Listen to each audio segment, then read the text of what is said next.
ஆண்டவர் இயேசு கிறிஸ்துவில் என் பிரியமான சகோதர சகோதரிகளே, ஆண்டிலேயே மிக முக்கியமான வாரம் இந்த வாரம்.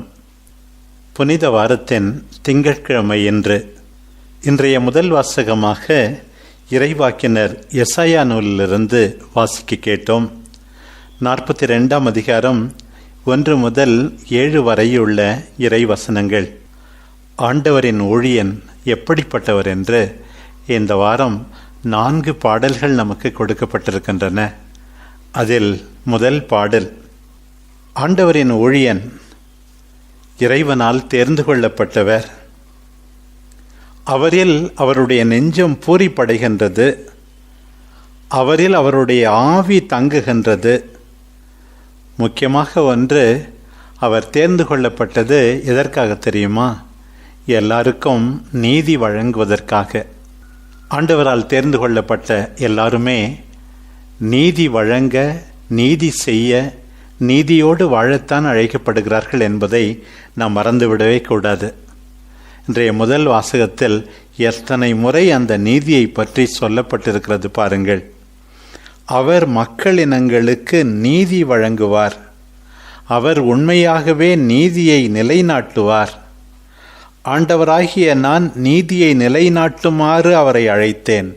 பாருங்கள், justice is the constant and perpetual will to give each one his or her due.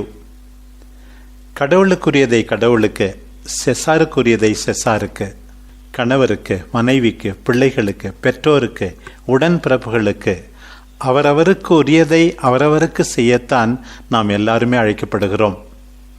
Israel மக்களும் சரி, ஆண்டவர் இயேசுவில் நம்பிக்கை வைத்தவர்களும் சரி, எல்லாரை விட நம் ஆண்டவருடைய வாழ்க்கையில் வெளிப்படுகின்றது நீதியோடு வாழ்வது. அதைத்தான் நாம் எல்லாரும் செய்ய வேண்டும் என்று இந்த புனித வாரத்தில் ஆண்டவர் இந்த இறைவாக்கு பகுதி வழியாக அறிவுறுத்துகிறார். அந்த துன்புறுகின்ற ஊழியனுடைய மற்ற குணங்களை பற்றி பாருங்கள். அவர் கூக்குரலிட மாட்டார், தம் குரலை உயர்த்த மாட்டார், தம் குரலொலியை தெருவில் எழுப்பவும் மாட்டார். பாருங்கள், இன்றைக்கு எங்கே பார்த்தாலும் இரைச்சல், கூச்சல் நிறைந்த சமூகத்திலே நாம் வாழ்ந்து கொண்டிருக்கிறோம். மௌனமாக பேசுவது, அன்போடு இருப்பது, கனிவோடு இருப்பது. இன்னும் அவருடைய மென்மையை பற்றி இன்றைய முதல் வாசகம் சொல்லுகிறது. நெறிந்த நாணலை முறியார், மங்கி எரியும் திரியை அணையார். பி ஜென்டல், கனிவோடு நடந்து கொள்வது, இருதயத்தில் தாட்சியும் சாந்தமும் உள்ள என்னிடமிருந்து கற்றுக்கொள்ளுங்கள் என்று சாந்தமாக வாழ, மென்மையோடு இருக்க, கனிவு காட்ட ஆண்டவர் அழைக்கிறார் என்பதையும் இந்த பகுதி வழியாக நாம் புரிந்து கொள்கிறோம். பாருங்கள், நன்மை செய்வதில் நாம் பல நேரத்திலே சோர்ந்து போகிறோம். ஆனால் இந்த ஊழியன் சோர்வடைய மாட்டார், மனம் தளர மாட்டார். பாருங்கள், பார்வை இழந்தோரின் கண்களை திறக்கவும், கைதிகளின் தலைகளை அறுக்கவும், இருளில் இருப்போரை சிறையினின்று மீட்கவும் அவர் அழைக்கப்பட்டிருக்கிறாராம். பாருங்கள், திருத்துதர் பணி 10ஆம் அதிகாரத்தில் ஆண்டவர் இயேசுவனுடைய வாழ்க்கை முறையை பற்றி சொல்லும்போது, அவர் சென்ற இடமெல்லாம் நன்மையே செய்து கொண்டு சென்றார் என்று சொல்லப்பட்டிருக்கிறது. அதே போலத்தான் இந்த துன்புறும் ஊழியன். நம்பிக்கை கொண்டோர் அத்தனை பேருடைய வாழ்க்கையும் துன்புறும் ஊழியனை பற்றி சொல்லப்பட்டிருக்கின்ற இந்த பகுதிகளை தங்கள் வாழ்க்கையாக்க வேண்டும் என்றுதான் இன்றைக்கு ஆண்டவர் அழைக்கிறார். பாருங்கள், இப்படி வாழ்வது சுலபமானதா என்று நமக்கு ஒரு கேள்வி எழலாம். உண்மையாகவே அது சவால் நிறைந்த வாழ்க்கைதான். நன்மை செய்வது, வன்முறையில் ஈடுபடாதிருப்பது, கனியோடு நடந்து கொள்வது, உறக்க சத்தமிடாமல் இருப்பது, சினம் கொள்ளாமல் மென்மையோடு பழகுவது. இப்படி இருந்தால் எல்லாரும் நம்மை ஏமாற்றி விடுவார்களோ, கிள்ளுக்கரையாக எடுத்துக்கொள்வார்களோ என்றெல்லாம் கேள்வி எழலாம். நன்மை செய்கின்ற நம்முடைய சீடத்துவ வாழ்க்கையில் எத்தனையோ சோதனைகள், போராட்டங்கள், வேதனைகள் இருக்கலாம். நம் எல்லாருக்கும் இன்றைய திருப்பாடல் மிகவும் ஆறுதல் அளிக்கின்ற ஒரு பாடலாக அமைகின்றது. ஆண்டவரே என் ஒளி, அவரே என் மீட்பு, யாருக்கு நான் அஞ்ச வேண்டும்? ஆண்டவரே என் உயிருக்கு அடைக்கலும், யாருக்கு நான் அஞ்சி நடுங்க வேண்டும்? தீயவர் என் உடலை விழுங்க என்னை நெருங்குகையில் என் பகைவரும் எதிரிகளுமான அவர்களே இடறி விழுந்தார்கள். எனக்கெதிராக ஒரு படையே பாளையமிறங்கினோம், என் உள்ளம் அஞ்சாது. எனக்கெதிராக போர் எழுந்தாலும் நான் நம்பிக்கையோடு இருப்பேன்.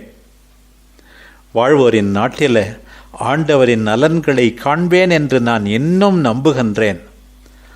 நெஞ்சே, ஆண்டவருக்காக காத்திரு, மன உறுதி கொள், உன் உள்ளம் வலிமை பெறட்டும். ஆண்டவருக்காக காத்திரு. எத்துணை அருமையான திருப்பாடல் பார்த்தீர்களா? ஆண்டவர் சக்தி கொடுக்கிறார். அவர்தான் ஒளி, அவர்தான் மீட்பு. தொடர்ந்து இடைவிடாமல் மனம் தளராமல் நல்லது செய்வோம். கனிவோடு மென்மையோடு நடந்து கொள்வோம். ஆண்டவர் ஒருபோதும் நம்மை கைவிடவே மாட்டார். துன்புற்ற ஊழியனோடு இருந்த ஆண்டவர், அவருடைய வாழ்விலே மகிழ்ச்சி கண்ட ஆண்டவர், அவரில் பூரிப்படைந்த ஆண்டவர், அவரில் தம் ஆவியை அளித்து அவரை நிறைவடைய செய்த ஆண்டவர் ஒவ்வொரு சீடருக்கும் தேவையான அத்தனையும் செய்வார் என்பதில் சந்தேகமே இல்லை. பிரியமானவர்களே, இன்றைக்கு ஒரு அருமையான நற்செய்தி பகுதிக்கு வருகிறோம். யோவான் நற்செய்தி 12ஆம் அதிகாரம் 1 முதல் 11 வரையுள்ள இறைவசனங்கள் நமக்கு கொடுக்கப்பட்டிருக்கின்றன. ஒரு பக்கம் பார்த்தால் துன்புறும் ஊழியனை பற்றி தந்தையாகிய கடவுள் பெருமையாக பேசுகிறார். ஏன், ஆண்டவர் இயேசுவை பற்றி தந்தையாக கடவுளே பெருமையாக பேசுவது. இங்கே இன்னொரு பக்கம் மரியா, மார்த்தாவின் சகோதரி, லாசரின் சகோதரி, அந்த ஆண்டவருக்கு அளிக்கின்ற மரியாதையை பற்றி மிக அழகாக இன்றைய நற்செய்தி வாசகத்தில் நாம் வாசிக்க கேட்டோம். அந்த மரியாவின் தாராளத்தை பாருங்கள், அவருடைய தைரியத்தை பாருங்கள். மற்றவர்கள் என்ன சொல்லுவார்களோ என்று பயப்படாமல் தன்னுடைய அன்பை வெளிப்படுத்த ஆண்டவர் மீது அக்கறை காட்டி அவரை உற்று பாருங்கள்.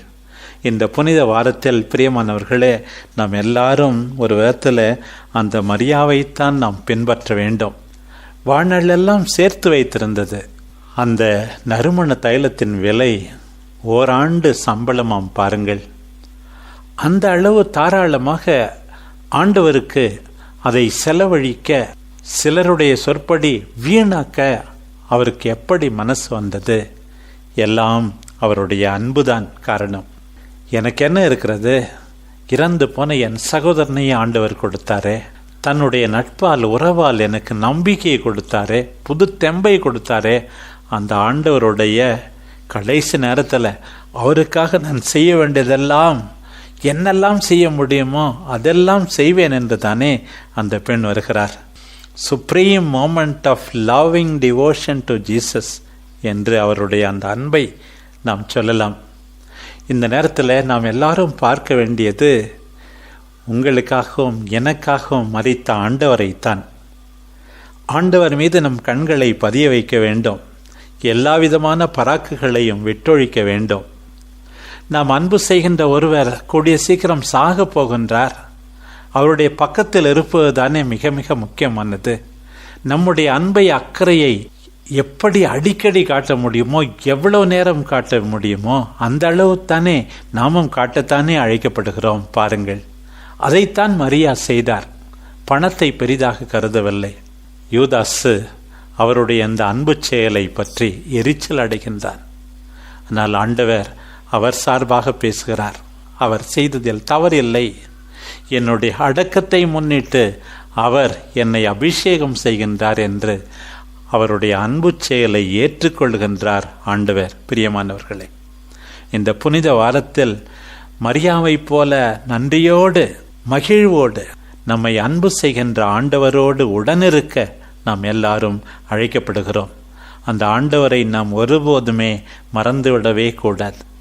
ஒரு பக்கம் அந்த எசையா கூறுகின்ற அந்த ஊழியனை போல நீதிக்காக, உண்மைக்காக, அன்புக்காக, நேர்மைக்காக வாழ்வோம்.